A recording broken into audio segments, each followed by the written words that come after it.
Thanks for clicking on Wayne.com for this edition of Inside the Zone alongside Blake Sebring. As always, I'm Glenn Marini. And man, only a week of regular season hockey left. Where did the regular season go, Blake? Not quick enough. I mean, because let's face it, playoffs is what we live for as hockey fans. There's no comparison. Okay, so let's talk about this past week, because you always talk about you want to have momentum. You want to be healthy, and you want to have momentum heading into the postseason. I know they still got 3 games this week, and we'll talk about that in just a second. But boy, you couldn't have had a better week. Well, considering the week before, they couldn't have had a worse one. Oh, but yeah. You know, I mean, I'm in the here and now, Blake. I know, but I'm saying that's cool. That shows you how well they responded. I mean, they did exactly what they needed to do to come together and play that hard. It was fun yesterday. That was the most fun game to watch all year, just to see 2 teams playing that hard against each other. And, you know, really the question for a lot of the season is, you would assume if things play out the way that the seedings play out, it comes down to beating Toledo a lot in the postseason. Postseason success could come down to that in the second round. So how refreshing, good? How about irrelevant? You think irrelevant that they beat Toledo on Sunday? No, I don't think it's irrelevant totally, but in the bigger picture, it is. It like Sean Sedlowski said, they didn't have half their team. It was big that the Komets won in Toledo and they played that hard and that well together. In that moment, it was really good. But in the big picture, I don't think it means anything. I don't think Wednesday means anything either, other than you want to keep playing well because they don't have half their team. I mean, the Komets went through that, and now Toledo's going through that. So you got the Wednesday game coming up against Toledo. Obviously, at the end of the Toledo game, a little brouhaha, a little bit of a fracas. A little bit of yakking. How much do you think that'll carry over? And then will that carry over to Wednesday? And then will that carry over to the postseason if they are to meet, which would be in the second round? Yeah, I could think it could carry over. I mean, it was very important for the Komets to have Toledo see them as a threat because they hadn't been to this point. I think they respected the Komets. They played them close, but they hadn't beaten them in 4 games. So I think that was important. Now, will that same effort get it done in the postseason when Toledo has its whole lineup? That's the question. And I don't know that it will, but I think the Komets can still play better than they did Sunday. I still think they can do some other things well that needs some touch up a little bit. What is your biggest takeaway from last week? Because you're talking about 4 games in 5 nights. They win them all. 3 of them are on the road. I mean, back-to-back road games. All by 1 goal. And a lot of the teams that they faced had some sort of playoff implication, whether it was seeding, whether it was making the postseason. I mean, outside of Indy, these games were important for the teams that they played. I thought it was really critical. And here's one thing I thought that Gary Graham did really well is Sean Sedlowski sat out Friday because of his ankle on Wednesday, and then he came back. He got Jamie Shasma a day off. I mean, he got some guys days off that probably needed it. So that was cool, too. And I don't know. Sunday's game did not look anything like a 4th game in 5 nights. And that's what I was encouraged by, to see them play that hard and to play that smart and get things under control when early on they were so emotional and yelling at the ref and yelling at Toledo, and it's like, man, they've lost it, you know. I mean, but they got it back under control, and then that controlled the game from there. How good was it to see Sedlowski get a couple goals this week, get 3 assists, and also to see Kyle Thomas get back on the board, because it just seems like he's just hasn't been as productive since he's been back, and it's kind of nice to see. Here's a guy the Komets do need to play well in the postseason, start to kind of get things back with the Komets here in Fort Wayne. That was good, but it's, again, regular season is so different from playoffs.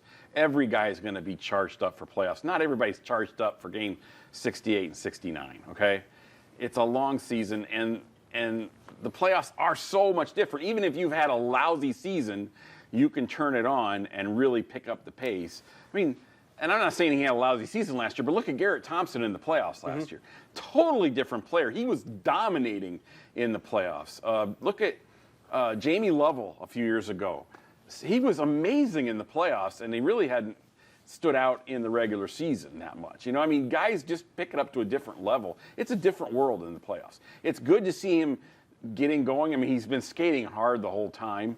I think part of it was Gary mixed up the lines again. He put Kazola, Mbach, and Sedlowski together, and then he's got, right now, Thompson, Desjardins, and Uenik is their best line. I mean, they're just getting all the chances in the world, and they're just playing great. And then he's got Thomas, Shasma, and Perlini sometimes, and with Cheek in the middle. And that line's been pretty good too. They're still figuring some things out. It's kind of different because mainly Jamie's the playmaker, even though he's a wing, and Cheek and Thomas are the finishers. So they're still working that out a little bit. You mentioned Cazorla. He goes into this final week. I mean, he's got to be, if not the front runner, in the final 2 or 3 for the discussion of Rookie of the Year. Because when you look at 27 goals, 45 assists, 72 points, those are all leaders or right at the top for rookies in this league. And yesterday he didn't have a point, but man, did he play well. And I know he's not a traditional rookie based on his age. Yeah, he is. He's straight out of college. Well, but he's got some experience. He's not like it's not like a 19 or 20-year-old No, kid. but there aren't those kids anymore. Everybody comes either out of juniors or out of college. Most kids go to college between. So now your rookies are older. They're 24, 25, 23, you know. Is he the guy to beat, you think, for Rookie of the Year in the ECHL? Boy, that's a great question. I don't know. This is the best Rookie of the Year class since the Komets have been in the league. I really like Schultz out of Wheeling. He's really good as a defenseman. And then there's the Taylor and Tyler Spink in Toledo that are really, really good. Both of them. Yeah. And then you had the goalie in Tulsa for the first half of the year was really good. It could come down to, I think Mike might get an advantage because the Spink brothers might split the vote. Right. And so Mike might get that advantage that way because if they split the vote. Because the rookies are older, is that why the rookie class, you think, in some ways, is more productive because they're not 19, 20, 21? They are guys that have played 4 years of college hockey? It's easier for them to, I don't know, assimilate? I don't know. That's a good question. I haven't thought of it that way. I think anytime you're older, you know more, right, and you're more well-rounded, and in life you're better. You better be a little bit wiser than you were when you were 19 or 20. I would hope 23 compared to 19 would be a little bit of that. Maybe that works for Mike. Because most of us were not very bright at 21. Some of us aren't all that bright now. I might be speaking about myself there. Let's talk about going forward, because obviously the Komets played well this past week, but this week is interesting because, like I say, if the seedings hold, the teams that you are playing, the seedings are going to hold. The seedings are set. I mean, if they hold it in the postseason, if the ones move on. Oh, gotcha. Like if Toledo moves on, that would be who the Komets would play in the second round. Might play Allen or Colorado in the third. So this week is like playoff rounds 1 and 2 possible preview. Kind of, but again, too many roster changes. Too many roster changes. I mean, and that's part of the problem with the ECHL is, for the most part, the teams don't look anything in the first week of the playoffs like they did the whole season. Because it just depends on, is your AHL affiliate in the playoffs? Did they send you some help or not? I mean, that's one advantage the Komets really think they might have this year, in that they've had this team in their minds and on paper the whole year. Now, they've only been able to put it together the last month or so, but that's more than any other team has been able to have.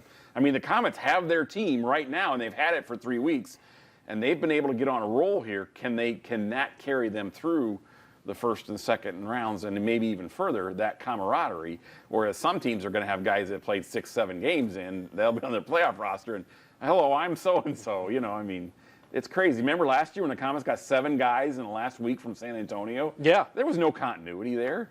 The Komets definitely have that advantage. Well, when you take a look at Friday at Quad City, then Saturday here versus Quad City. I think those are huge. Yeah, knowing that you play Quad City the 14th, next Friday, and then 15th. Again at home the 15th, knowing that you have that, how big are these games? Because the familiarity with They played them more than anybody else with this concepts. year. I mean, familiarity with everything is going to be like fresh in their mind. And I know Gary is a great tactician. Yeah. Tactician. He diagnoses tape very well. He gets teams prepared in terms of scouting very well. But playing them, what are the advantages and disadvantages of playing them the final 2 games of the regular season, then turning around and being the favorite in the playoffs, being the home ice advantage? I think the advantages are if you win both of them. I think you have to play to win both of them hard. I mean, I think you got to go out there like you're going to blow them out. I mean, you've got to put that doubt in their head. Now, if you lose both of them, is a doubt in your head then, I mean, let's face it, Quad Cities played very well against them the last second half of the season because the Komets got off to a great start against them. I think they were 5-1, and now the series is 8-4. You know, I think the Komets really need to play hard and play well. But if they play as hard and as well as they played Sunday in Toledo, they'll get through easy, okay? But that's the question. I mean, you've done it one game right now, and everybody's been waiting for this all year. Let's see what happens. I think they will now that they've gotten into that rhythm and that spirit of it and that mindset. I think they will. And if they do, they're going to be fine.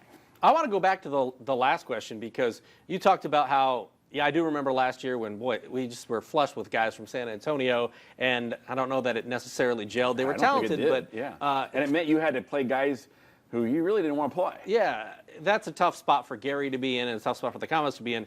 Is this a case, though, where not having that affiliation works in their advantage? Or you take a look at some of the teams. I know in years past, Cincinnati has gotten like top guys that came in and made an impact in the playoffs immediately because they were legit AHL players.